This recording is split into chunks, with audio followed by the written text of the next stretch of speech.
Birinci Qarabağ müharibəsi məhz Ağdamda başlamışdı. İlk şəhidi Ağdamlılar vermişdi. Respublika içerisinde ilk şəhidi Ağdamlılar vermişti. Əli və Bəxtiyar bizim ilk şəhidlərimiz Ağdam torpağında ölmüşdür.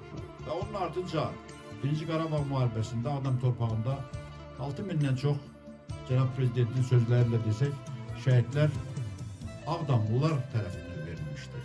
Və ona görə də sözsüz ki, Respublikanın hər yerində şəhidlərin adları əbədiləşdiriləcəkdir, ancaq bu Ağdamda daha çox olacaqdır. Ağdamların Birinci Qarabağ müharibəsində ümumiyyətlə Ağdamların bu qələbələrin içərisində daha çox payı var.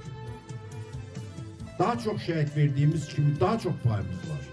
Bu Cənab Prezident özü bütün çıxışlarında Ağdam rayonunda əhali ilə görüşərkən, istər 2021-ci ilin 28-i mayında, istər 2025-ci ilin sizin hər birinizin çoxunuzun iştirakı ilə Ağdam rayonunda Muğam evinin açılışında iştirak ederken Cənab Prezident demişti.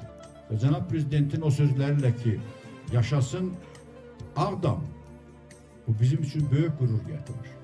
Ve biz açılışla diyeyim ki, bir Ağdamlılar olarak daha çok biz Cənab Prezidentin bütün apardığı bütün